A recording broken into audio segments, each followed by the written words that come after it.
Aw, shit. Here we go again. Welcome to the Sloppy Book Club podcast. I'm Jenny. And I'm Celese. And we're now on episode 8. Yes. Yeah, that's crazy, right? It's super crazy. And of course, something always has to happen to us to make it crazier. Always, I know. So we do sound a little bit off this time around. I am at my house, Celese is at hers. We're just taking some precautions due to COVID. So we apologize for the sound, but this won't be for long. It's just this episode. So yeah, that's that. So what do we have planned? So today, Jenny's going to be reviewing kind of like a cocktail that her and her husband created. And I will be tasting the last of the de-alcoholized wines that are in our area. I've been to like 2 liquor stores, and this is like the last one I can find that's not Frey. So I'll be doing that. Then we're going to be talking a little bit about book to movie adaptations, whether it's a movie or a series. We just want to talk briefly about it because we're actually going to be reviewing 2 books that are being made into a movie. One is actually coming out in theaters, and one is going to be released through Netflix sometime this month, actually.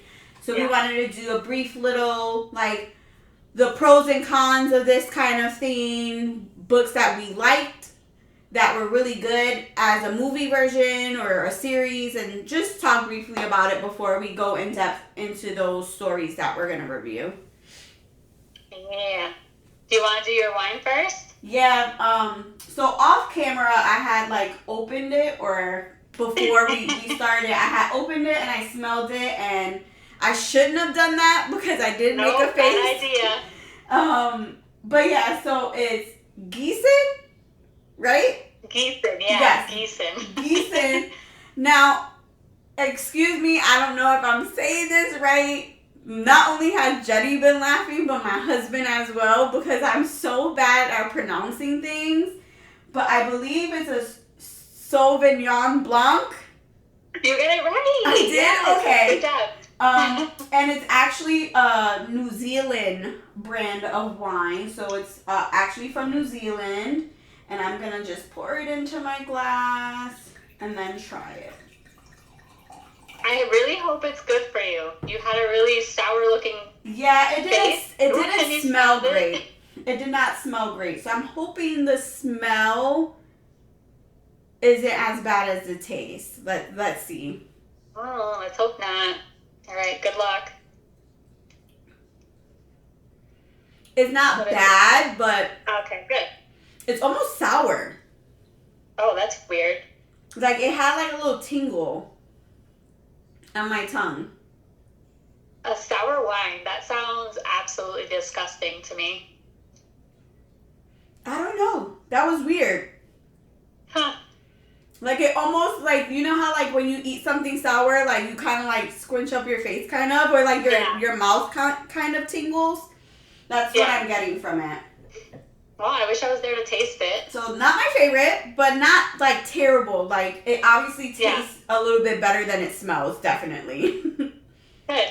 All right, tell us about your cocktail. Yeah, so what I have today is, I've actually tasted it already because I've actually been drinking it for a couple years now. My husband made me this summery drink that I fell in love with, but today he made it a little different. Today it's like a strawberry lemonade juice with vodka and lemon wedges, and he pours lemon into it, of course, and typically it has mint. But I actually really like it, but I do like the watermelon one better. Because it usually has watermelon juice, mint, lemons. Instead of the strawberry? Yeah, because this one, it really just tastes like strawberry lemonade. Mm-hmm. And I like watermelon juice better. But okay. No, it's really good. I like it. But that's a problem. If it only tastes like strawberry lemonade, then you forget there's even alcohol in it. So then, like, that's the type of drink that, like, you drink, like, two of them, and then you get up and you're like, woo, what's happening here? Exactly. That's why I like it. It's one of those problem kind of drinks, but I love cocktails like that. I like when it tastes like juice instead of it being like, oh my god, it has so much liquor in it, you can taste it kind of thing. But then that's also a problem. I know. I used to drink a lot of like cranberry juice with my vodka, but it always just leaves a taste in your mouth if you have a couple of drinks. So that's why I like the watermelon and the strawberry juices, because it just tastes like you're drinking a refreshing juice. You see, I'm not a huge watermelon fan. Like I hate watermelon. I hate watermelon, but the watermelon juice is really good. Okay. You know what? I think he did make that last summer. I think I've had it before. He must have, because I've been drinking it for like 2 years. I wouldn't doubt it. I think I have had it last year. Yeah, probably. Probably. I wouldn't doubt it. But yeah, so let's get into book to movies, book to series, what we like, what we don't like. Do you want to start us off? What are some of your movies or things? So like, so there's a lot out there right now. I know,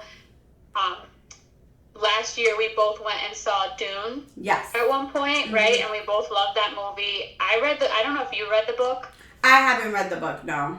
So I read the first one, and I thought it was like word for word exactly how it was, and I loved every moment of it. The only sucky part is that the movie was only like the first half of the first book. So there's going to be a ton of movies, hopefully. I hope so too. I kind of like that they're breaking it up, because I saw like the original Dune movie, and when I took... So obviously it's funny because of technology back then. It wasn't as advanced. So like they were like little block kind of things. Terrible.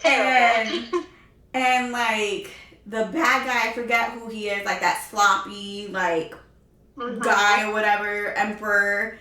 He was even more grotesque in the old one than he is in the newer one. And it just freaked me out. Especially because, like, Sting was in it. The singer was, like, one of the bad characters. Yeah. Really? Yes. Oh, that's weird. I never watched the original one, so. No, you have to. The original one is pretty funny. But like I said, I've never read the books. But I like that they're kind of, like, chopping it in half. Because even with the original, it felt rushed. Like, it was a lot of information, a lot going on, that you couldn't really get into the characters or what was happening. So I like that they're breaking it up, and just like the cinematography and like the amount of money they put into this first part of the first book was so amazing. Like, they put a lot of work into it. I have like no chill, and I just want it all. Like I like need it all. Like at that moment, it left me just hanging, and I wanted more of it. Not that it was a bad movie, because obviously I was obsessed with it, but I wanted more. No, the action. Yeah, everything I thought was really good. Like the action of everything. I was just like, wow, this is really... They really took their time and, really put all their money to good use, because I thought it was incredible. And it won a ton of awards because of it, too. Just like the film itself. Even how they were dressed and stuff was really cool. Like, just everything that... The thought of everything, they put a lot of thought into it, and it was just really good. There was nothing wrong with it at all. I actually was thinking of, so the other day was my birthday, and my family was over, and for some reason we were talking about movies, and I think it was like alien movies, like what's your favorite alien movie or something. And Angel was like, oh, what was that movie you made me watch? It was so stupid, and you said it was a book or something. And I'm like, oh, The Host. And this is a Stephanie Meyer's book, the author of Twilight. And he was like, that movie was so stupid. Like these aliens talking in your head or whatever. And it was just like really weird. And he just didn't like it. And I'm like, but the book is so much better. So that's one of those book to movies that I wish they would have taken their time with, because the dialogue between the characters are so much better in the book. And it's just, how do you So, the host is about how these parasites basically come, or aliens come to Earth and take over our bodies. Like, they're implanted into our spine. So, like, our basic essence, or, like, if you believe in souls, is taken up by these aliens, and you're no longer you. You're the alien now, kind of thing. Essentially a host. So, in this particular case, Wanda, who's the alien, has been been to all these planets, and now she's fighting her host body, who doesn't want to give up essentially her body. She's like, no, I'm not gonna, like, I have a brother, there's someone out there that I love, and there's so much banter and hate between them, and it's like, how do you put that into a film? How do you express those emotions or show those emotions without it being weird? Like, she's talking to herself, essentially. So it's a lot of inner turmoil, a lot of inner dialogue. So that's really hard to process within a movie. But the book is so much better. So that's one of those book to movies where the movie was okay, not great, but the book to me is so much better. And the way she ended the book, I was thinking like it could have been a series, and it wasn't. So that's one of the books by her that I really enjoyed. And it's totally, different from her Twilight, series. But it was a good change. It was really, really good. And that's just one that just didn't hit the mark and made me sad because I really loved the book so much. Yeah, that really sucks. Mm-hmm. The one that I just saw, I rewatched because I read I Am Legend. I don't know if you saw the movie. Yes. With Will Smith. Mm-hmm. So I read the book. The book was good. The movie I watched first. I watched it years ago when it came out. When I read the book, I was like, well, this is different. It was like the premise of the actual book was the same as the movie. But then when I rewatched the movie, I was like, okay, they're very different. Like, there's nothing really the same. The way, so we know that the main character, he basically is like the last man on Earth. Right. And there are these like beings who, there's a plague that kind of destroyed the Earth. Mm-hmm. And it's post-apocalyptic, so it's a dystopian movie / book.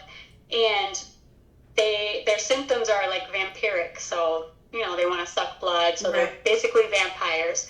In the movie, they don't really say that they're vampires. No, it was more like, it felt more like zombies, if anything. Yeah. Mm-hmm. So the book, they're vampires. They're called vampires. Oh, no. Yeah, I definitely thought they were zombies. Yeah, I rewatched it and I was like, okay, so they don't mention anything at all. In the book, they're actually known as vampires, and there's so many like differences on them, But that kind of makes sense because they were scared to go into the daylight and they only came out at night. Yeah, so in the book, it actually mentions, okay, they're vampires, but they're not really vampires. Mm-hmm. They're sick, they're infected, but they have vampire symptoms. Okay. So that's why they're calling them vampires. So this is one that it's like 50-50 because I really enjoyed watching the movie. Yeah, the movie is really good. Mm-hmm. Yeah, and then when I read the book, I was like, well, that doesn't make any sense. Rewatched the movie, and then I'm still like 50-50 because most of the book I liked. Mm-hmm. There was a lot of info dumping. Right. So some parts I didn't like. Mm-hmm. And then after watching the movie again, I was like, oh, I don't know if I like it. There's alternate endings, and both the endings in the movie aren't even the same as the book. Okay. At all. So, totally I don't different. know. That's one that I was like 50-50. I don't know if I like the movie better than the book or whatever. Mm-hmm. But it was all right. So, that's so interesting because I always thought they were zombies, but I never put the correlation of like them not coming out in the daytime and being like, oh, that's something vampires would do kind of thing. Maybe because they didn't have like sharp teeth or anything like usual. So they kind of did, but they weren't like fangs, like the typical fangs that you would see on a vampire. Oh my god, now that just blew my mind. Because I never put that connection. I just always assumed they were like zombies. And now I feel kind of dumb because I love like vampire movies and I just never put two and two together. That's funny. I know. And like in the book, so like I said, they're not real vampires. They're just like, this is like the regular contemporary world. So they're just like, they have symptoms. Right. But what I hated about the book was that at the end we learned that there are some vampires that are actually like full-blown vampires. They have no humanity left in them. But then there's some people who have a little bit of both, can talk to you and can live regular lives. Because in the end, there's like a woman that shows up, kind of like the movie.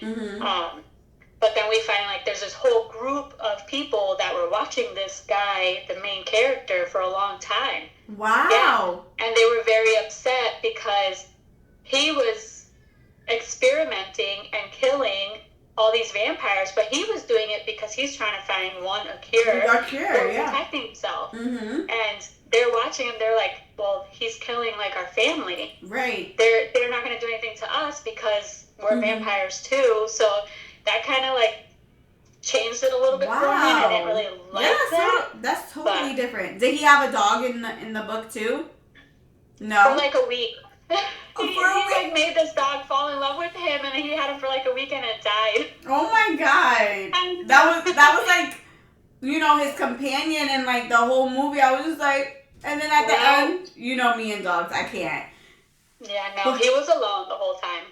That's super interesting because it's totally different. Then I'm gonna have to read it then. It's only like 100 pages or something. It was super short. I read it in a few hours.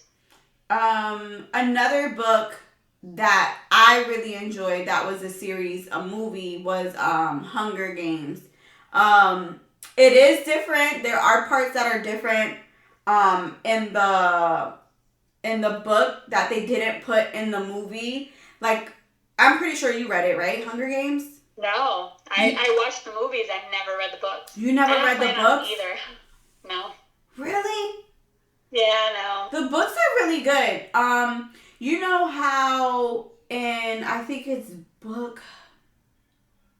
I don't remember. I think it's book 2 where there's like almost like these dogs or whatever coming after them while they're in the arena. There's like these animals. I believe they're dogs. Vaguely. Okay. So in the book, these animals that are coming to attack them are essentially the old like the characters from book 1 that died at the arena. Somehow they mutated them and created them as these so they were chasing them. And the only reason why we knew it was them because of their eyes. Like, she said something about, like, his eyes look like so-and-so's eyes or something like that. And that was, like, the only reason. And I thought that was pretty cool. Like, that whole mutation kind of thing. Because, you know, in the movies, you were able to, like, mutate your face to make yourself look like a cat or things like that. So it made sense that they were able to like biologically turn these almost dead bodies into something else. So I thought that was kind of cool, and that wasn't in the movie. And what else? That's the only thing that comes to mind. But I thought I didn't think they would be able to show like the dresses and the costume designs. Like, they did such a good job with that I was so amazed by it that I'm hoping the Red Queen series will like follow suit in that kind of aspect, because you remember that dress that Katniss has where she spins around and it like goes into flames. It's just like, you know, they were able to do that. You know, I really want them to, like, take their time with some of the characters for Red Queen and, you know, doing that, because we love some of the, like, descriptions of their outfits, so I'm hoping they do it justice. They're beautiful. So, and I think they will, because Elizabeth Banks is doing it. Yeah. The movie, so I'm hoping she'll capture all of that, and I feel like she would. especially because she did Hunger Games. So I don't see. I'm pretty sure she has great connections. She's gonna like think it through, and you know, fan bases everywhere are gonna have like their expectations. But I think it also helps to have the author work with them, and I feel like I've seen videos of them together, Victoria Aveyard and Elizabeth Banks.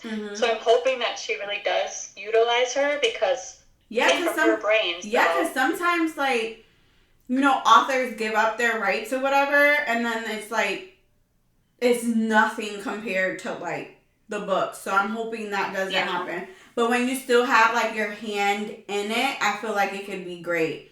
Obviously, there's going to have to be some changes to make it a movie or make it a series. But I hope the essence of everything kind of stays the same. Yeah, I agree. I think it will. I have high hopes for it. I know, me too. I hope I'm not disappointed. So it hasn't been made into a movie. It's going to be made into a series. One that I'm like scared for, and I think you know which one I'm talking about, is ACOTAR. Like, I am so scared. Like, I know. I feel like they're gonna fuck it up. I really do. I really do. And what's crazy is I've been thinking about it a lot because obviously we just finished Crescent City, and spoiler, you know, there's a little like connection, and I've been looking at like fan art or fan spoilers, and I recently tagged you in some of them just because they were funny, and I'm just like, how are they gonna mention that, or is they gonna like, where in the ACOTAR timeline does this take place? Where does it not get mentioned at all? You know what I'm saying? Like, it's not like Shadow and Bones where you can put in, you know, the Six of Crow characters in Shadow and Bone. Sorry, spoiler alert. Seamlessly. They did it so perfect. But that's for another episode. Yes. So we'll get there. But like, one I'm really, really nervous about is ACOTAR, because it's like, one, people have these images of what these characters look like. It's way too high. Like, I'm telling you guys, set your expectations a little bit lower than what you think. Rhysand is not going to look the way you want Rhysand to look. No, he's not. Because everyone's Rhysand looks different. No matter how many descriptions of this man you have, he's not going to be your expectation. Asriel, my husband, he's not going to look the way I want him to look. Like, we had this conversation where Asriel has short hair, but sometimes I always envision him with long hair. And you're like, no, that's Cassian. And I'm like, but for some reason, I always envision Asriel like, you know, that dark, brooding, quiet, but he has long hair. Because I feel like, wouldn't that make sense when you're like a shadow, like you know, your hair kind of hides your face kind of thing? So I don't know. Like an emo. Like emo kind of thing. So I don't know. For some reason, so I already know that's not what he's going to look like. No. So you're already like, you're disappointed because that's not going to happen. No. And you know it. But I don't know why I feel that way. Like, I feel like Cassian has the short hair and Asriel has the long hair, and it's the complete opposite. I don't know why I did that to myself. I don't know where I got confused in like the descriptions. Yeah. But I feel like Cassian is probably going to be the easiest one for them to get, and then they're not going to fuck up. I think that whoever they pick for Cassian is going to be perfect for everybody. I think. And then like Nesta and Elaine, like, it's just going to be hard. Feyre even. But I feel like a lot of people are going to bash it because of Rhysand. And because so many people love him, you know? So I don't know. But that's one I'm like super, super concerned about. We're all sensitive about it. I remember when they first announced it, you mentioned it should have been like an animated series rather than live action, because that would have been a lot easier for them to do. And, like, I know people want, like, live action and you love it, but I feel like you can do so much with animation.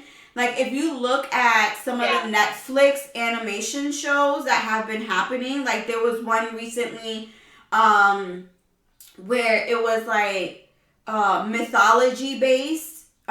Angel will remember the name of it. But it was so good. And, like, even kind of, like, grotesque in, like, how they were, like, killing people. So I'm just thinking of war scenes and stuff. And, like, with them having powers and flying and things like that, you know, CGI can be great, but then it could also be a hindrance in certain shows. Like, if you don't have the proper funding to, like, really put it all in there, like, it's not gonna look right. So, just think of, you know, Game of Thrones. They had the dragons, and that was great. But imagine a whole fleet of the Illyrians fighting with wings, you know? Like, that got me excited. So, like, I'm just, like, putting that onto the screen, as amazing as that could be. What if they don't got it?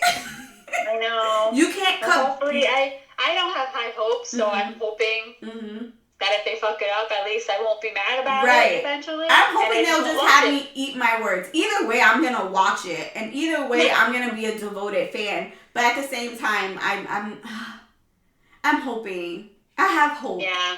I have hope. I just don't have high expectations. And I think that's what people need to understand. Like, set the bar a little bit low. Just be happy it's coming to the screen and you get to see it.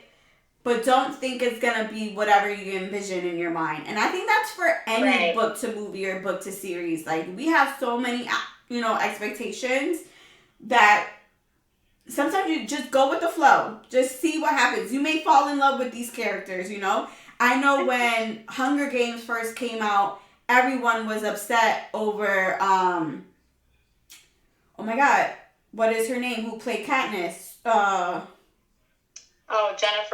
Jennifer Lawrence. Yeah, people were upset about her look, you know. Oh, really? Yeah, people were upset with her being Katniss. Like, oh, that's not what Katniss looks like.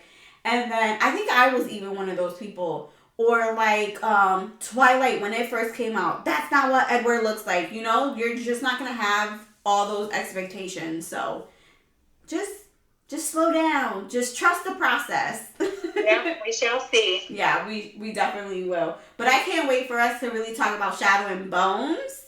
I know, I'm excited for that episode whenever we do it. Yes, we're definitely gonna do that episode. And I think it's being brought up more because we had just finished reading the series like a year ago around this time. And then the show came out, you know, around April. So we'll see.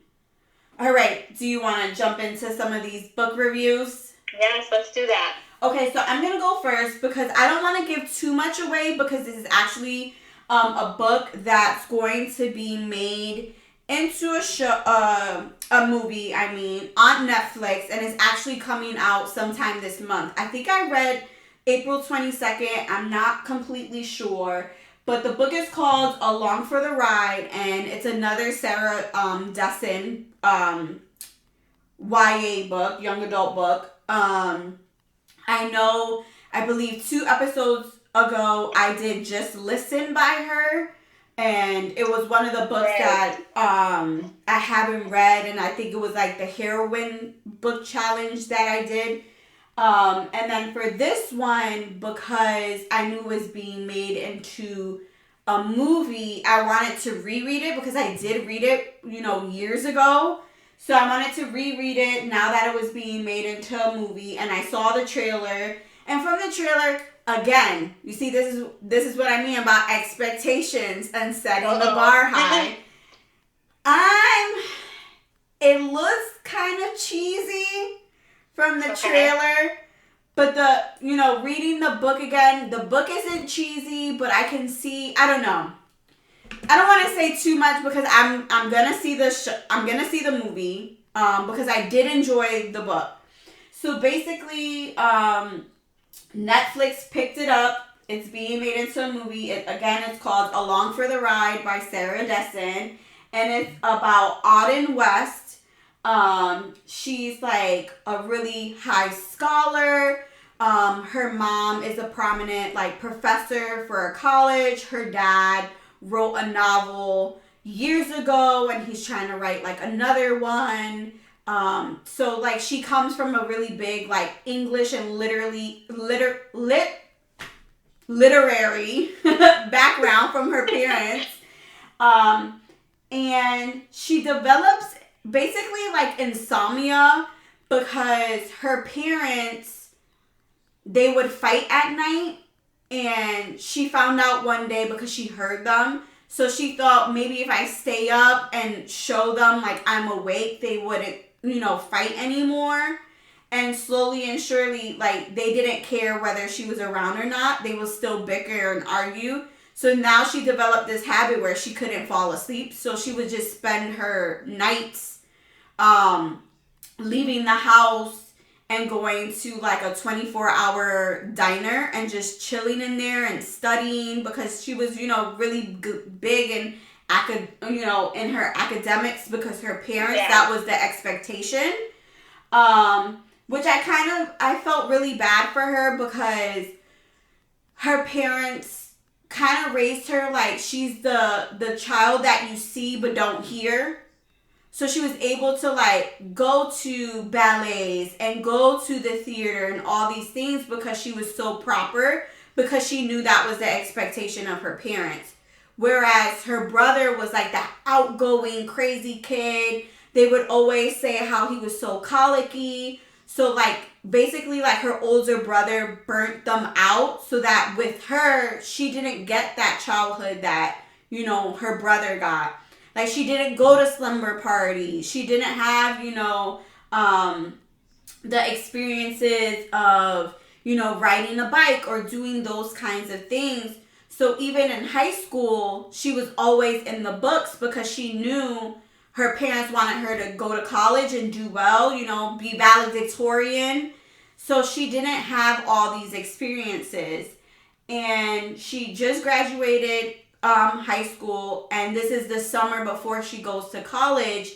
And her brother has been away in Europe, and he sends her this this graduation gift where it's like a tacky kind of like frame, but in it says something about the good times or something. And she just realizes like she has no good moments. She doesn't have any memories to put into that frame. So she decides to spend the summer with her dad, who remarried. Sorry, I missed that part. Her parents divorced when she's, I think, 16. So she decides she's going to spend the summer with her dad, who remarried, and she has a new baby sister through this marriage. So she's like, oh, let me just spend the summer, by the beach because they, live in a beach house. It's a seaside town in Colby. I feel like that's like North Carolina or something like that. And she's going to spend the summer there, and obviously in this story, she's going to change, it's that coming of age kind of story, but a late coming of age because she's already 18 going to college, but because she didn't experience, this whole life, this is where the book kind of centers around. So the focus is, of her getting these moments. And the first most dramatic moment for any, well, maybe not for any teenager, but what happens is she's walking around Kobe, and there's this guy from the bike shop who kind of hits on her, and he's like, hey, we're gonna be at, I think it's called the Tip or something like that, and it's like somewhere in the beach where they do bonfires, like all the teenagers, you drink beer, you hang out with your friends kind of thing, and he invites her. And at first she's not going to go, but, her insomnia kicks in, and she's like, this is her first time in Kobe, what else she's going to do? There aren't 24-hour diners that she's usually going to. So she decides to go, and she meets up with this guy, and she has, like, her first beer, and, of course, he's hitting on her, and she almost basically has like almost has like a one night stand kind of thing, but she stops it and just like runs away, and he's like, oh, you're such a tease or whatever. So that's her first like, you know, experience of like real life experience, because she's only been in the books. Like, she doesn't have real friends who are outside of school. You know, it's always been she's gone to a conference with a group of people from school because it's school related, but she doesn't really hang out with people. So that was her first big experience, and it's really funny but kind of sad because she's like, oh my god. The crazy part is her stepmom owns this clothing store, and she asked, you know, Auden for help with, you know, keeping her books, like accounting, because she's having trouble. She just had a baby, you know, she just can't juggle having a newborn, having a newborn, her being a parent for the first time, and then running her business. So what happens is, like, her checks bounce, and like the teenage girls that she employs, like, she has to pay them at an ATM because the checks bounce. So she's like embarrassed, and so Auden takes it upon herself to kind of help her. And she was like, yeah, I'll work for you or whatever. So she goes into the store. It's called Clementine's, I believe, and it's like a clothing store, touristy kind of store where you could buy, you know, bathing suits and flip-flops and lip glosses, and it's really, really girly. Totally not what Auden is, you know, used to, especially because her mom is so prestigious, and her mom is the type who's like, women are more than sugar and spice and everything nice. Like, you know, you could be an academic and like, you know, smart, and her mom wears black and like, you know, so she's not used to like that girly scene, so she feels really awkward. So she goes into the store, and one of the employees is talking about how her ex was seen with some tourist chick. Oh no. At the bonfire. And she's like, and she was like, well, what does she look like? Is she better looking than me? And her two friends who also work there are like, oh, she's super skinny, and she has like, her skin isn't that great. So Auden is listening to all of this, and she's like, oh, she's all like, you know, okay, so what, my skin isn't that perfect or whatever. So again, it's another experience of her messing with someone's, you know, ex-boyfriend kind of thing without knowing.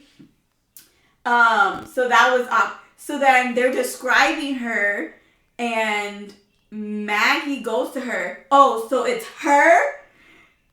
Because she's describing her. Oh my god, that's embarrassing. Yeah, so Maggie knew right away that she was talking about her. Oh. And so she came in, she was like, oh, I'm Heidi, Heidi's my stepmom, you know, I'm here to do the books or whatever. So she, like, you know, shows her around, and then her friends come over, and they tell her, they're like, hey, we don't want you to find out through someone else, but this is what happened. And then that's when they start describing her and stuff. But imagine the embarrassment. The poor thing just wants to have experiences. Right. And they're just fucking up all the way around. So that's terrible. So what ends up happening is that Maggie becomes like really understanding. She's like, hey, you didn't know. And they kind of all become friends kind of thing. And this is where she meets Eli, who is another insomniac that she had seen previously through her walks through Kobe or whatever. Him riding his bike and stuff, but they've never had like a formal interaction. And she learns that he was like a pro biker. You know, he was really high and, you know, in BMX scene or whatever. But he was in an accident with his best friend, and his best friend died. So he stopped, you know, riding his bike, and he developed insomnia because of it. Like, he would do all his like errands and things at night, and then they kind of bonded through that. So through bonding, he was, she told him, like, I didn't have the standard childhood. I didn't have all these experiences. And so he's like, okay, so we're going to make a quest out of it. So basically he tries to do a bunch of things that you would usually do, like in your teenage years, like have a food fight or play kickball with your friends or learn to ride a bike. That's where Along for the Ride comes in, like,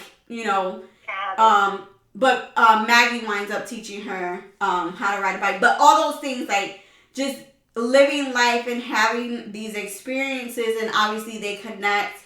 He opens up a lot more because for the past year, he hasn't been really hanging out with his friends. They were saying, like, he doesn't smile or laugh. Like, they're always like, when's the last time you've seen Eli come to an event or had a laugh? And because of Auden, like, he's coming out of his shell again. And so he starts riding his bike and competing again. And they're like, did anybody, like, he went from, like, not riding his bike to competing again. When did this happen, kind of thing. But of course, something has to happen where obviously the climax where, they get together, they're kissing, and then something happens. So what happens is that her mom kind of makes her feel like she's changing too much and she's not her usual self. So, like, she's kind of, like, bickering back and forth with her mom, which isn't the norm. Like, usually whatever her mom says, she kind of goes with. So her mom is like, oh, so now you're this girly girl with a boyfriend and, like, all these things. So she kind of, like, backs off her friendship with Eli because of it. And he's just, like, hanging there. Like, he didn't really do anything. And she feels like he's changing her too much and she needs to get back on track with, like, getting ready for college. Heidi is in charge of throwing this big end of the year bash. And it's, like, prom related. And the funny thing is, Auden's never been to prom. She was actually stood up for prom by this guy who was also really into, like, school and stuff, and he was like, oh, I got accepted into this really prestigious, like, what was it, like a science program or something, so I'm not going to prom. And he was like, I know you understand, but really she was excited about prom. So Heidi is throwing this, like, prom themed summer bash, and here comes this guy again. They meet up. Jason, the guy who stood her up for prom, he happens to be in Colby for a conference, and he was like, oh, I'll take you to this thing since I ditched you at prom. And she's like, okay. Doesn't he ditch her again? He ditches her again. And my God. She deserves it. I'm sorry, but she deserves it. He ditches her again, and then she winds up running into Eli and kind of, like, trying to apologize for how she's been, and then they wound up going to the bash together, and obviously after that, happily ever after. But it's a cute book. I really enjoyed it. It's about how she deals with her, parents' divorce because she kind of, like, blamed herself for it a little bit. Mm-hmm. It's about, making friends, because she's never had that before.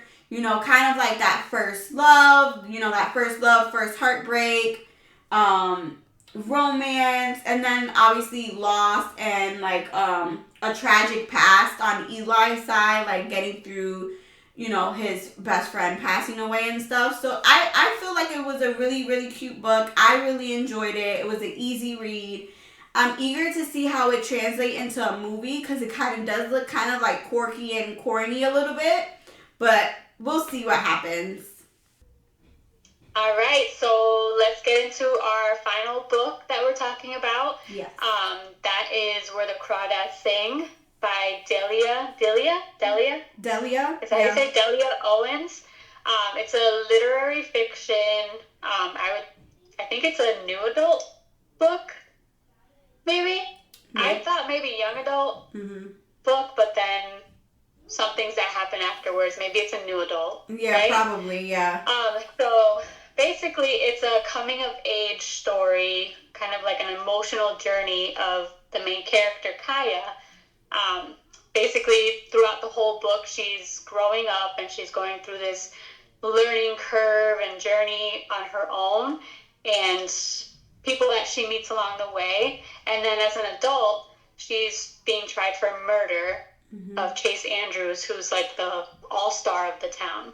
That's like a little blurb of it. So, yeah, basically, 6-year-old Kaya, that's how it starts off. She's got a couple siblings. They live in the marsh down south. And her mom leaves one day. Yep. With no warning. Yep, her mom just packs up her stuff and her fake alligator boots and leaves. Yeah, see, like, so this poor little girl is, like, watching her mom leave. She doesn't say anything to her. And basically the first part of the book is just her waiting for her mom. Yeah. She's, like, tending to her garden. She's watching every single day, waiting for her to come back, and she never does. So basically the first half of the book is her struggling to grow up as this little girl with siblings who start to slowly leave her, as well as her mom, and an abusive dad. Yeah. Right?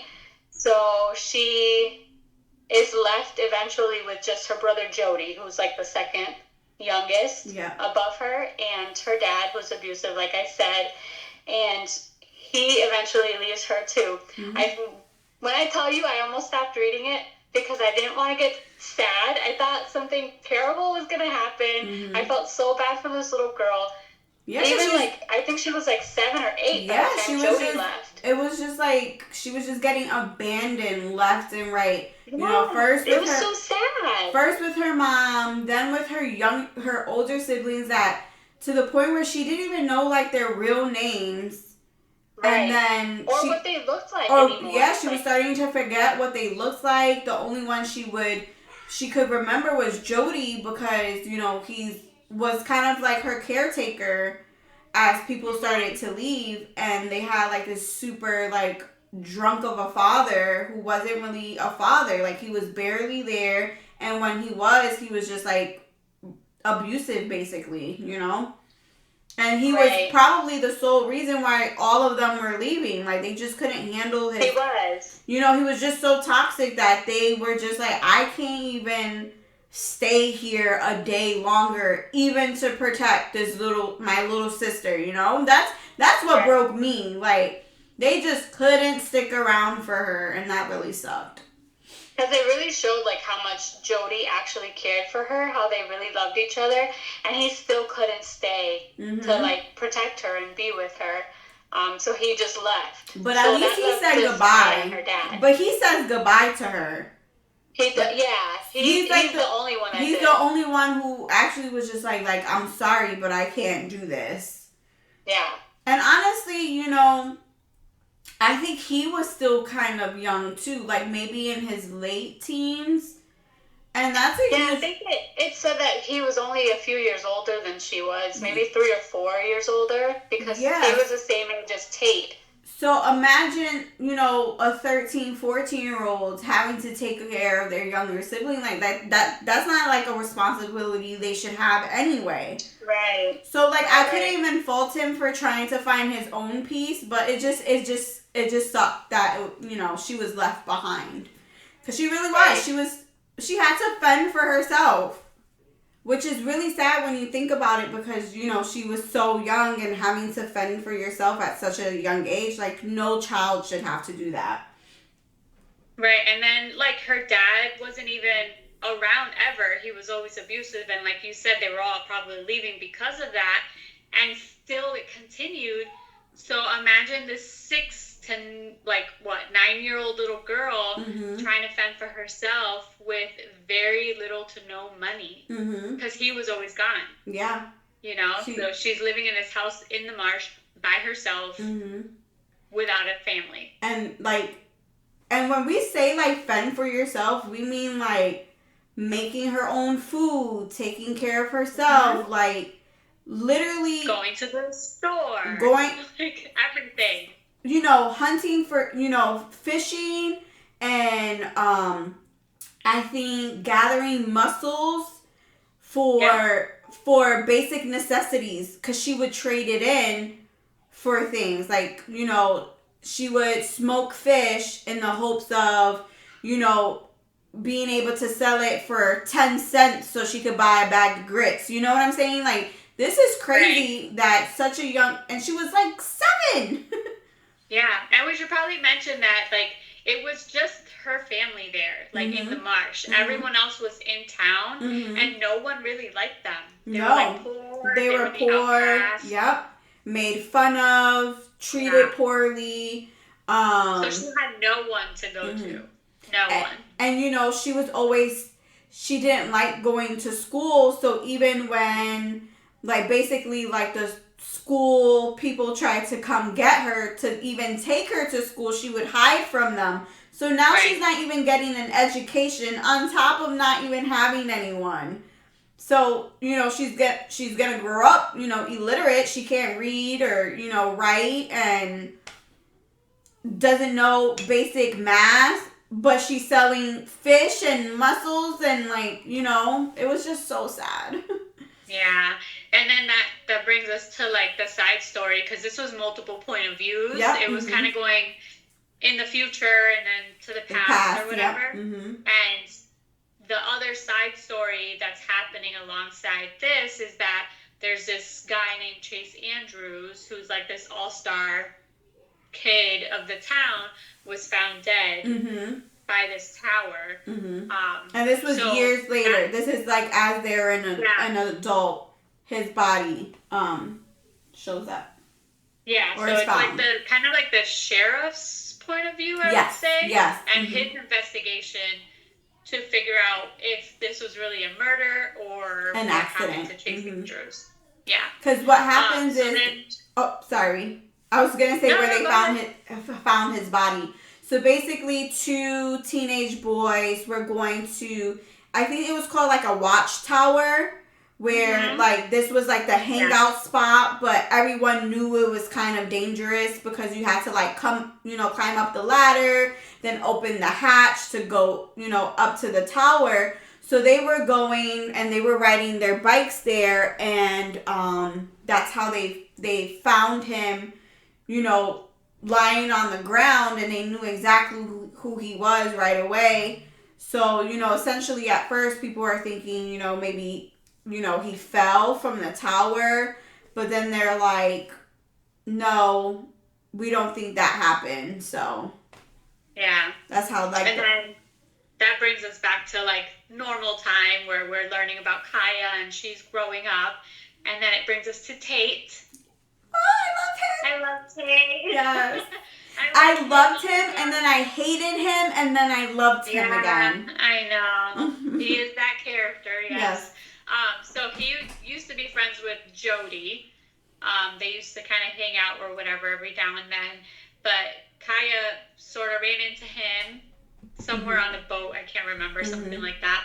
And she started to like develop this little crush. He started showing up, and there was like this moment in the book where he was like leaving her feathers, because Kaya's into like the insects and the marsh and the birds and all that stuff. So she's like learning about all of these things because there's nothing else to do. She doesn't have an education. And so there's really nothing for her. And she knew how to like draw really well. Like she didn't know how to like write or read or anything like that, but she was really artistic. So she was very intuitive to her surroundings too. Like she knew the different sounds of the marsh, the different bugs. She knew like the different blades of grass and birds, and like she was really like the marsh was really her home, and it was something that she could rely on because she knew so much about it. Like I didn't even know blades of grass had flowers on it. And apparently they do, according to Kaya. I don't know how accurate this book is, but according to her, grass had little flowers on it before it becomes grass or something like that. So, like, she was super smart, but just not in that standard, like, academic way where she can, write a thesis on something, like, just because she didn't have that education yet. And here comes Tate. I'll let you take over. Here comes Tate, yes. So he started leaving, like, little clues for her, just little feathers on this area in a field that she didn't have. So every day she would go there and she would look forward to finding these little clues. Mm-hmm. And eventually they meet up. They start to just hang out all the time. Mm-hmm. He teaches her to read, mm-hmm. which I loved. That was so freaking cute. He basically teaches her, or grows with her, I guess, because mm-hmm. they were almost the same age. They were like 3 or 4 years apart. Mm-hmm. And even like when she got her first period, mm-hmm. he was there. And he told her about mm-hmm. it. Like, seriously. Mm-hmm. That was so cute. I fell in love with him right then and there. I love that he... But then he leaves. I love that he loved the marsh just as much as she did. Because he was, like, really into... What is it? Like, is it biology?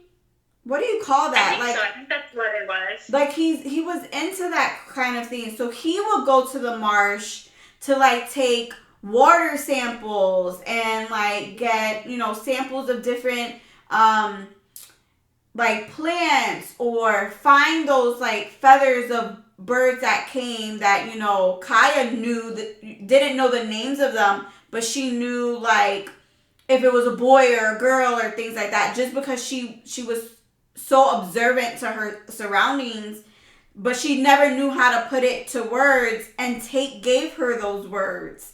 Right. She was able to learn, their proper names and terminology, because she had this whole collection in her house of all these things through pictures, but she never knew the scientific names, so she made up her own kind of names for them sometimes.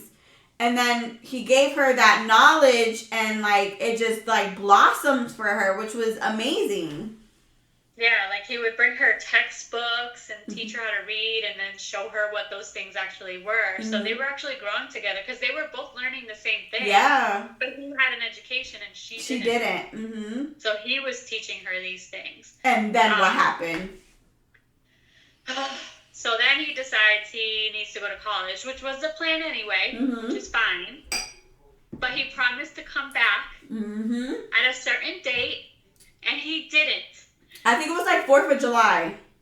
So, yeah, I think so too. Mm-hmm. And he didn't show up.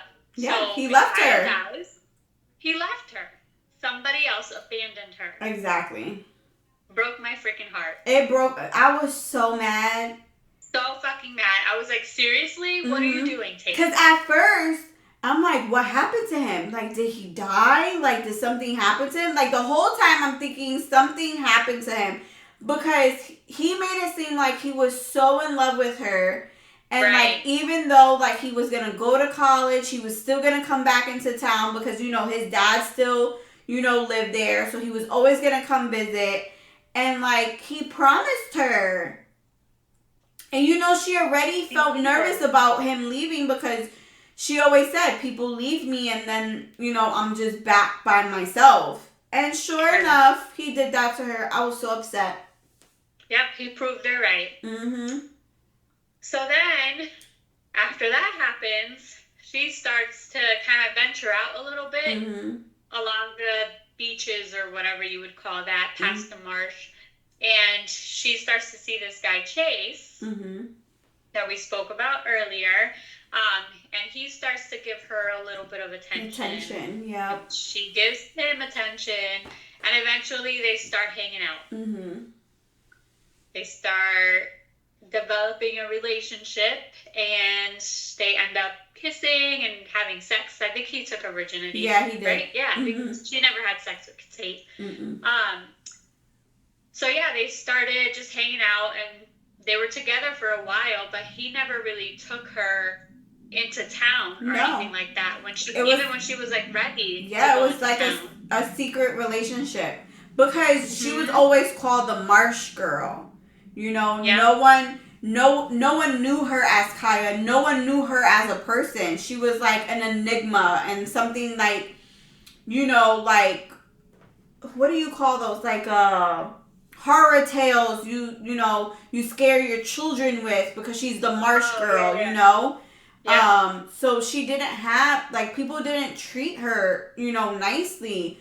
So imagine him bringing this Marsh Girl that everyone thought wasn't smart, was poor, you know. Yeah. Imagine him bringing her to town saying that, oh, this is my girlfriend. No, he wanted to keep it hidden. Right. Mm-hmm. But he did all that, and he for sure kept it hidden. Mm-hmm. And eventually, she finds out the truth about him, Mm-hmm. right? What is it? She reads it in like a paper or something that he's getting married. Yep. Imagine that.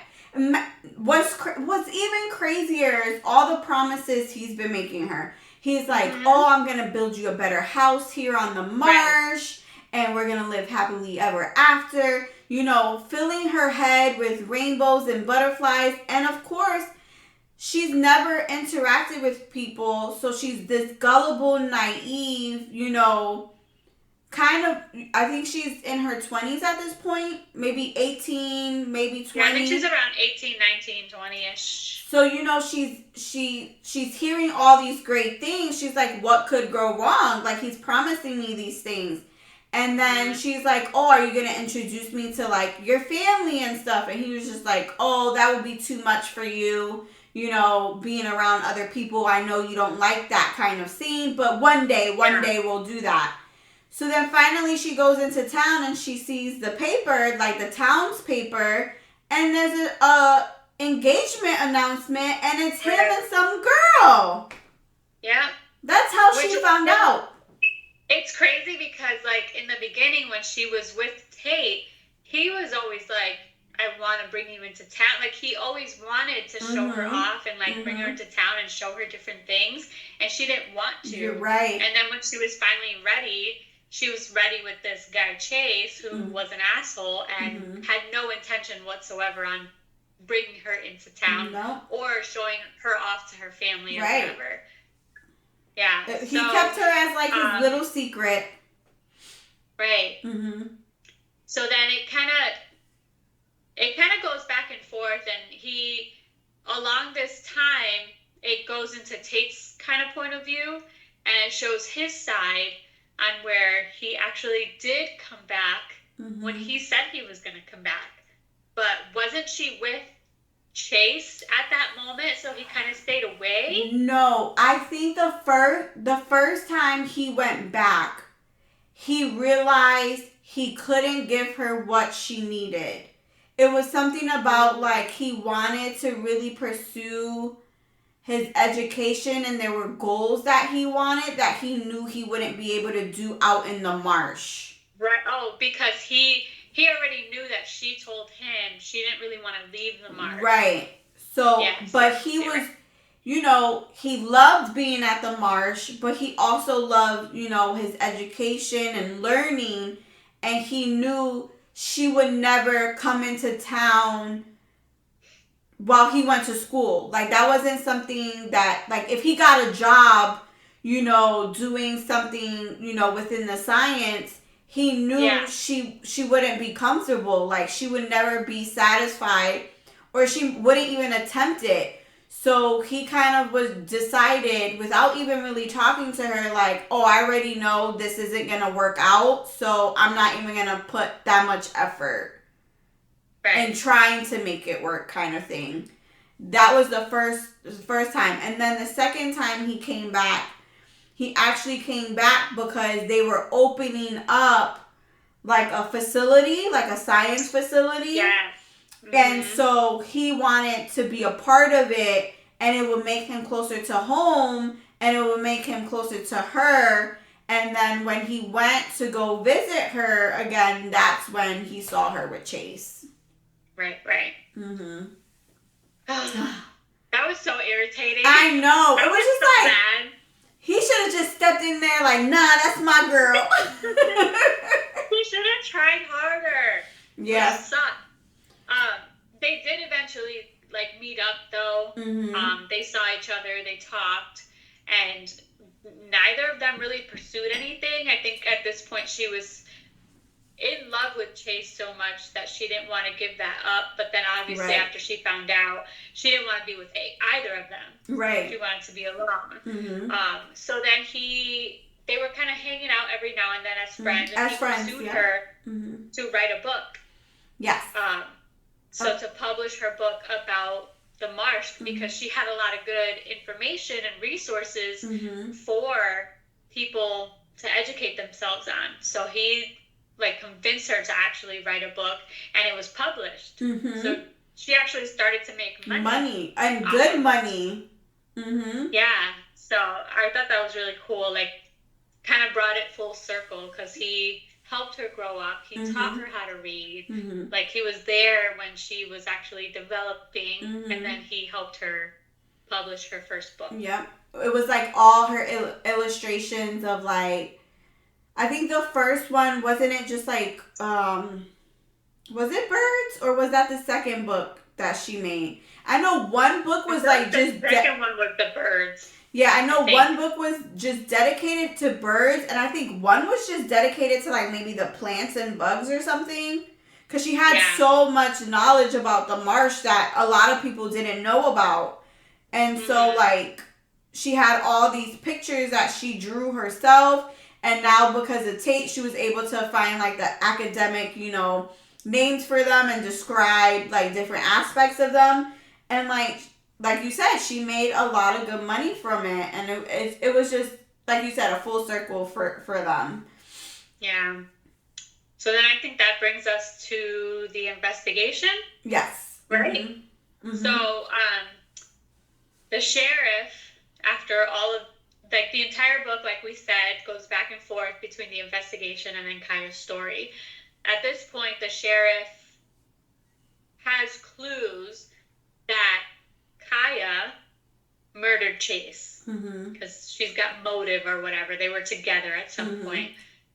So he's got a bunch of clues by what people are saying. I think at one point they find some kind of red thread on him that belongs to her. I don't even remember how they connected the two. When they were... they went to like her house or something. Yeah, they found the hat, which I think was actually Tate's at one point. It was, because he gave it to her. Yeah, he gave it to her, and then when during the investigation, you know, for evidence they checked like his clothing for prints or whatever or other like, you know, materials, and that's how they found those red threads. And then they were able to get a warrant to search her home, and then through searching they found that red hat, and then come to find out it was the same like thread or material, which is ridiculous. But they were kind of like just like picking at little things to kind of connect her. It was more like they were finding things to connect her rather than trying to find whoever the murderer was, if it even was a murder. Anything that would, they already suspected her, so anything that they could find to be like, oh, but she did this because these red threads, or she, like, they weren't really looking for other people. They kind of already had the person that they wanted, and now it was just finding the evidence to back up that claim. So So they were kind of just like looking for her constantly, trying to kind of catch her so they could bring her in for questioning. And one day they finally did catch up to her. They found her. She was on her boat. The sheriff was on his, and they finally caught up to her and brought her in for questioning. They arrested her. And there was just like a lot of like weird things that were happening. It was almost like they were just making up a bunch of stories just to catch her in a lie. Because she had an alibi. I think that's what it seemed like. Yeah, because she had an alibi. The day of his murder, she was out of town, which was the first time she's ever officially left. But she was leaving to meet her publisher, to finally meet her publisher, because they've only been communicating through letters. we forget, this was like in the 60s and 70s. So there was no like calling or emailing. So a lot of the dialogue between her and her publisher was through letters. So he was like, I'm going to be close to your town. You should definitely come through. We'll provide hotel for you. We'll have, someone pick you up from the bus stop, whatever. Mm-hmm. So she finally decides to go, and she had like a legit alibi to go. And people are making these claims like, oh, there was a man on the bus that, had, was as tall as her, and like just making up all these claims about seeing her. That was so ridiculous to me. I yes. Know, like, what were they talking about? Like, okay, so they were like, oh yeah, we saw her get on the bus to leave, and then these other people in town and the bus driver was like, well, there was a man that looked like he was a woman in disguise. Yeah. Which is crazy. And also the timing between like when they said she was getting on the bus, the murder, and then when the hotel clerk saw her back in her room was like 15 minutes. Yep. Mm-hmm. So they were like, oh, you could have murdered him in 15 minutes. Mm-hmm. Mind you, the town that she went to on the bus was like an hour away. And then they were even saying that the bus was running late. So how would she make it in time to murder him? Then they were saying these fishermen said that they saw her on the boat leaving the tower, but it was like 50 feet away, so it was only a silhouette of a person. And they're like, oh, we know the shape of her boat, and how from a distance. And I'm like, how do you know the shape of a boat, or someone? So how can you really know someone so far away was that person? That could have been anyone with a similar shaped boat, Right. And there was like this scene where like Chase actually she went into town. Kaya went into town, and Chase followed her to like the edge of like where her boat was, and he actually tried to rape her at that time. He was trying to have sex with her in this little like forest area, and these two boaters tried to use that against her.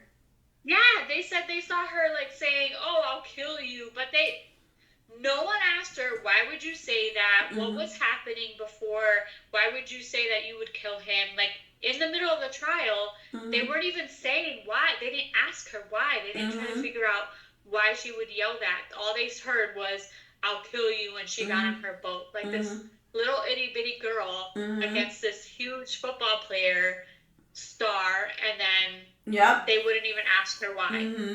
I was so mad. That made me so mad. Because, here she is. She almost gets assaulted. She defends herself.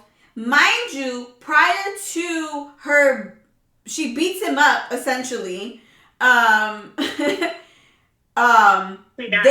two guys on the boat heard her yelling, like, leave me alone, or they heard bickering, and they were just, like, kind of ignoring it, and then they slowly started to show up to the shore to see what exactly was going on. And that was after like she was able to like kick him in the balls or something and knock him down. So then she starts kicking him and saying, I'll kill you, leave me alone. But she was screaming prior to that, and then she was trying to lift up her pants and stuff as she's like yelling at him. So obviously he was trying to assault her, and they didn't even go to help her. And she saw them. Mattered. Yeah, nothing else mattered to them. Only what she said. But because she's a marsh girl, they were just like, oh, whatever. We're not even going to pay attention to it. But now that Chase showed up dead, she did it because she said she was going to kill him anyway. Exactly. What? Yeah. Insane. It was just a lot of ridiculous nonsense. So yeah, and then like throughout the trial, they started to figure out that the sheriff was kind of just making things along as he went after he started being questioned or whatever. Everything was hypothetical to him. Right, everything was hypothetical. Right? There was no facts. There was no okay, she, there's evidence saying that she was there. There was evidence that said, she had her fingerprints on the ladder of the, watchtower or whatever. Or there was anything in her finger. Like, there was no, conclusive, evidence to pinpoint her. It was all hypothetical. And what was so great about her lawyer was, we can't just base things on, assumption or what ifs. It has to be, without reasonable doubt, she killed him. And she was scared going to court because the jurors were people of her town. Who essentially... Which was another freaking wild, crazy, ridiculous... But, I mean, this was based back in the day. Yeah. The 1960s, so I get it. But, really? Yeah, don't like her? Yeah, these are people who never liked her in town. So she already felt like she was already going to go to jail because she was like, who's going to believe me? These people never liked me. And so, while in court, she was just miserable. And I just felt so bad. And I'm thinking, even for her, I'm like, yeah, they're going to say, you guilty, girl. You don't have anyone. I thought they would have. Yeah, I was like, there's no one there to really protect her or, her lawyer was amazing. The way he was amazing. He was like, you have to be sure. There has to be evidence that backs it up. And he's like, there is no evidence here. He just kept saying that. And and eventually, she was found not guilty. Which was a surprise. I was just like, oh my God. I didn't see that coming Me at all. neither. I thought she was going to be guilty, and then that was it. And then during this time was during the death penalty. So not only was she, in jail, but they were pushing for the death penalty if she was found guilty. So imagine. So much that they wanted to just pin this death on her and have the death penalty on her. I don't understand why they hated her so much. Mind you, if they even learned a little bit about her, they would have. If someone was there to take care of her, That brings us to Tate's dad, which I almost cried with his scene. When she was being tried for murder, he basically, I think it was in his point of view, he felt really bad for her. He was starting to realize, okay, she had the same ambitions as my son did. She was just as different as my son was. So why didn't I see it back in the day? Yeah. Why am I only seeing this now? And that broke my heart so much. I was like, oh. Yeah, because I think it was either his scene or someone else's scene where they were like, no one from the church reached out to help her. No one from town tried to reach out, to help her. Everyone saw that she was, running through the town with no shoes or clothes that didn't fit her. And not one person stepped in to be like, let's help her, everyone just gave up. And it was, I think it might have been Tate's dad that essentially, was thinking that or saying that. And I just, even Tate, when his dad showed up to court to be with him and support him, and it says Tate got emotional about it, I was just like, oh my God. I know. That's it. That broke my heart, but I was so happy that they finally had someone else. There was somebody else that saw good in her. Right. Because she was a good person. And we also didn't even mention Jody. Jody came back. Yep, Jody came back, and he apologized for leaving her, and he was able to tell her what really happened to their mom, which was sad and crazy. Her mom wound up, because she left her kids, wound up going crazy because of it.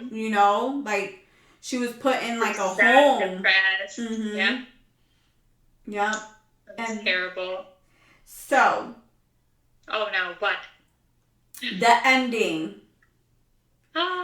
So so it ends with her being found. Oh, I got moth in my room. It ends with, her being found not guilty. So then her and Tate finally, get together. I think they get married. They do, yeah. But they can't have children.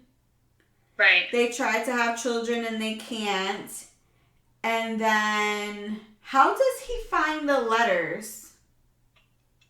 I don't exactly remember how he found them, but I mean, there was one day that she went out on a boat, right? And then she didn't come back. Right. Mm-hmm. So he went to go find her, and he found her, and she was dead on the boat. Like, so her heart just stopped. Mm-hmm. So I actually cried. Mm-hmm. Not a lot of books make me cry. I actually cried. Especially because it says, like, he held her, and he was just, like, telling her to wake up. I was like... Like, really? That's it? Mm-hmm. But they they were able to live a good, long life. Like, she was... But she still... I feel like she still passed away fairly young. Was she, I like, feel in her in their 60s. I think right? It said it in their 60s or something. Yeah. Which is pretty young, but back in the day... That was old, probably. So... Oh, yeah, he was trying to... I don't remember. I think he was trying to gather, like, her family information. Her will. He was for trying her to find will, her will. yeah. Mm-hmm. And he found, like, this, like, the floor came up somewhere, and it wasn't letters, it was poems. Yeah. Because she wound up, because of him, she wound up really taking a liking to, like, poems and things like that. And he found out that she was one of the poets that she really, like, she talked about at some point, and he knew of, and she was actually the poet. Yeah. And he said that he didn't really understand the work. He didn't really like it all that much. And he would talk to her about it. Mm-hmm. But not realizing that she was the one who wrote those poems. Mm-hmm. Do you want to talk? That was kind of cute. Do you want to talk about that last poem he read? No. So my mind was blown. My mind was blown. Okay. We probably should have, like, read it. Well, I guess whoever's gonna read it or see the book or the movie is gonna know. So eventually, when he's done reading this poem, he realizes that she actually did kill Chase. Mm-hmm. She did. Great. I was so shocked. So I'm like, wait. So was this person that was disguised as a man was disguised as an old woman? Like, did she really do these things? Mm-hmm. But I guess there was foreshadowing throughout the whole book on it, because the poem is about fireflies and how the women, the female fireflies. I'm sorry if we're spoiling this for people. Oh my God, we didn't even say spoiler alert, but. So this is a very old book. Okay. So this is a classic. Okay. I'm sorry if we're spoiling it, but. Yeah, so like the book kind of foreshadows it, because I guess fireflies, like female fireflies, they attract male fireflies and then kill them or something like that. And then mate with other fireflies. I don't know. It was something like that. So the poem was about how she lured him and essentially, kills him. And I was like, Kaya, like, what? Like, it kind of reminded me of the suspenseful mystery that we reviewed by Mary Kubica. Oh, Kubica? Mm-hmm. Yeah. Just like the ending, just like not expecting that kind of ending, like that plot twist at the end. I was not expecting that. I was not. It was perfect. This book was so perfect. I literally had my Kindle open and my jaw hit the ground. I was just like, wait, what? I had to like reread that part a couple times. I reread the whole last chapter again because I was like, wait, that can't be right. Did I read that right? Mm-hmm. Yep. And we know for sure she killed him because we didn't mention this part. When they were first like dating, Kaya had made him this shell necklace that he would always wear.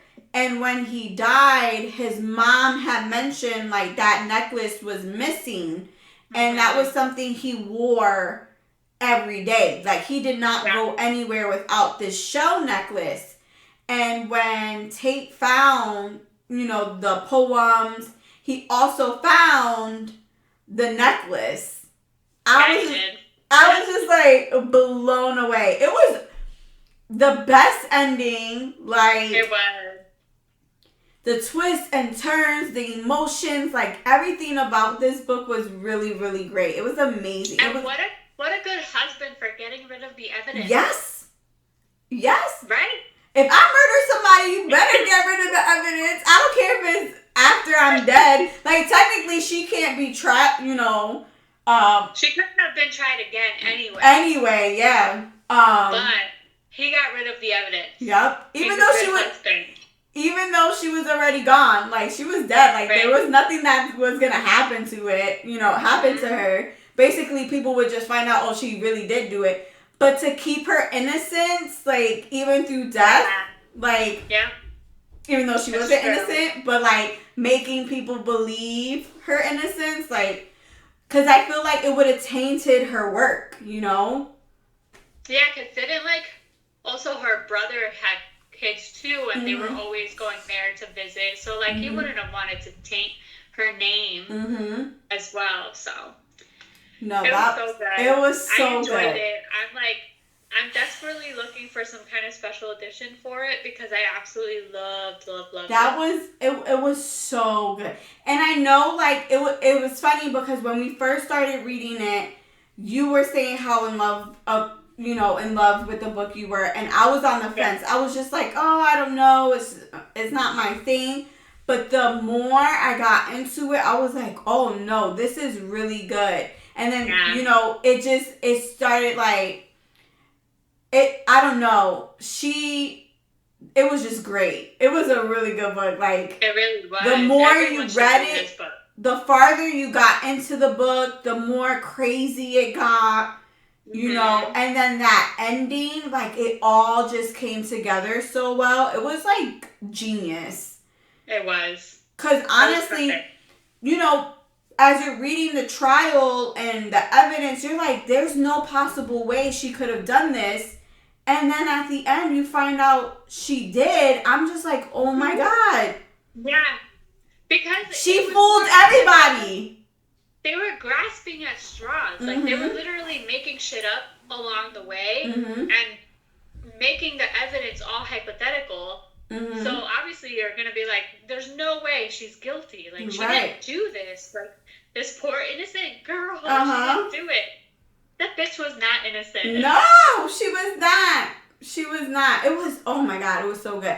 But I wanted to talk to you about the trailer. Have you seen the trailer to it? What did you think? I did.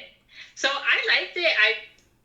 It didn't if I didn't read the book and I saw the trailer, I would have no interest in watching the movie. But because I've read the book, I feel like I'm gonna watch the movie. The trailer was fine, but so I didn't love it. I didn't love the trailer either, and this is why. Okay. When I think of Kaya and the Marsh, I think of dirty, gringy, and I feel like they're making it pretty. Yeah, and I can see that. And that's what's bothering me. When you think of Kaya, I think of this skinny, can't fit into her clothes, kind of grungy, dirty nails, kind of, little girl to woman. And it's I feel like, obviously, you have to appeal to the masses or whatever, but I feel like you can still do it, but still keep it within the context of the book. And I feel like they're losing that to make it kind of look pretty. And that's where I'm like, oh, I need her to be grungy and dirty and like. There were like a couple scenes where she was like, she had a nice little dress on, her hair was done, and her makeup was done, and there was nowhere in the book where she ever did her makeup. She only had lipstick. She wore dresses, but that was later in life when the church started to give her dresses from like jump-ins. Him and his wife would give her clothes from the church, but it was never like through the whole book. It was maybe a couple of scenes. Even when it was like that school scene where she's like barefoot, I feel like her feet weren't dirty enough either. I'm just like that wasn't like, it had to be like, you know, she was poor. She wasn't pretty, you know, like she was pretty under, you know, the cake of mud, you know, but like, I don't know. And I agree. They did need to make her dirtier. I don't know. It's not giving me the essence of the marsh that like I want. But that was just a quick trailer. Remember, expectations, we were talking about it, just set it a little bit lower. Because, you know, most of the... It's very few book to movies or series where it's better than the book, you know? You don't get a lot of those. Right. You know, not everything is like that, but I'm definitely still going to see the movie. Like, I'm definitely going to see it. Like, I can't wait to see how they do it, especially the ending. They better not change the ending because I can't wait for that part. They shouldn't be changing any of it. And I feel like it's not that hard to follow this particular book, to follow it accurately. You know, like some books are just really hard to portray in a movie or in a series. Yeah. I feel like this book isn't that type of book where it should be that hard to do it. But the only hard part would just be finding the characters to portray, you know, like actors for the characters, but that's about it. But the storyline, I think they're gonna make a lot of her younger years just memories. Like I think it's gonna start off with her older, and then everything from her being young is just gonna be a bunch of memories that she's thinking about. That's not a bad way of doing it. That's not a bad way of doing it. I would hope it would be something like that. Like I don't want it to be like from when she's young and then to older. That would make sense for it to be like, essentially she's in jail and then all these memories. Like, that makes sense. Yeah, I think that's how it's going to be. I think that would be the only way that it would make it like an exciting movie and appeal to people who haven't read the book. Right. I guess. But I'm excited to see it. I'm going to see it regardless. Me too. But I don't know. I just needed her to be dirtier. If she's gonna be the marsh girl, she has to be the marsh girl. That's all I gotta say. And I don't know. I didn't see who Tate was. Because I had obviously my image of Tate. You know, the curly hair kind of guy. But So I don't think he had curly hair in the trailer. Just so you know. Okay. I'm pretty sure he didn't. He had dark hair. I don't think he had right, because then he had like curly blonde hair that he would hide under his hat or whatever she would say. Yeah, no. I think they made him a pretty boy. You see? No, I don't need that. Yeah, I'm pretty sure now that I think about it, because there's a scene where they're actually fighting. But he doesn't fight anyone. I know. There's a scene in the trailer that they're fighting. I saw that. And I know it's Chase because he says something like, I think you're beautiful or something like that. And there's other people in the room. So I'm pretty sure that was Chase. So, yeah, I think they just added a little tension between the two, which never happened. A little bit more spice so that, you know, other people will watch it. Yeah. Well, we'll see. We might actually love it for all we know. You know, sometimes when you make subtle changes within a movie, it's good. So we'll see. But yeah, we actually really love this book. We can't wait to see it as a movie.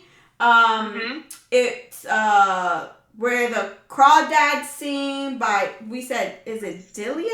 I think it's Delia Owens. Delia Owens. And that's coming out later this year, correct? Yeah. Mm-hmm. And then the previous book was Along for the Ride. That's coming out on Netflix. That's by Sarah Dessen. And I read somewhere where Netflix picked up a couple of her books. So I'm interested to see. I don't know how accurate that information is because I'm hoping that they do Just Listen as a movie because that's one of my favorite books. She has another book to movie. What was it? How to Deal with Mandy Moore. That was a flop. But that was one of her. That was one of her books as well. I think they actually put two books together to make that one movie or something like that. I don't know. But that was like a huge flop. I remember when Mandy Moore did that movie, everyone said it was like terrible or whatever. But that was a Sarah Dessen book, actually. So she hasn't made another, book to movie adaptation in a long time. Yeah. That was like years ago. So I'm interested to see what Netflix does. Hopefully it's better than that. And it won't be a flop. But if they are doing other books of her, Just Listen is a good one. Lock and Key is a good one. Like I said, I read all her books. So I would love to see all of them as a movie. But Just Listen is one of my favorites. So hopefully, if what I read was accurate and they're doing a couple of her books, that would be amazing. Wait, did you say Lock and Key? I believe it's called Lock and Key. Is that what's on Netflix now? No, that's what do you call it? Supernatural one. Oh, okay. She Never has. mind. Hold on. Is it Lock? Yeah, Lock and Key. Sarah Dessen. Mm-hmm. She also has a book called that. Oh, is it based off of the show that's on Netflix? No.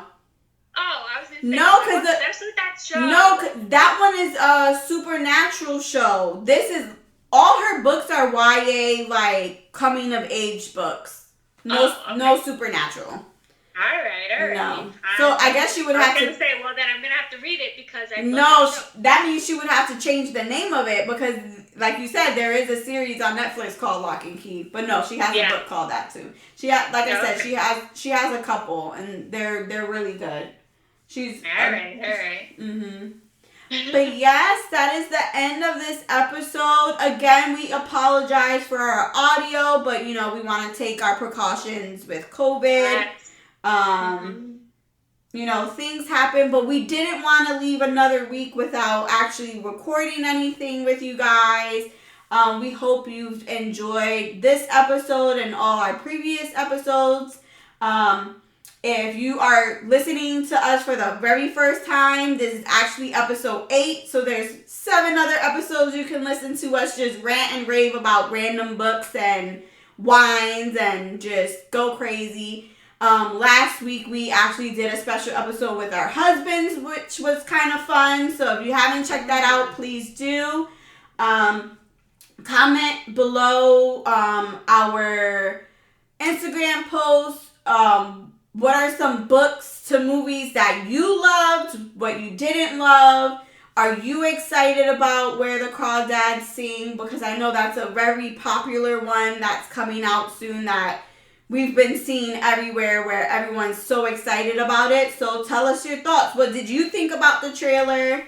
And yeah, that's it for us. Okay. Whoop, whoop. But again, another episode done. Another episode done. We'll be posting hopefully every week on Sundays like we usually do and keeping this momentum. Thanks for listening. Bye. Bye.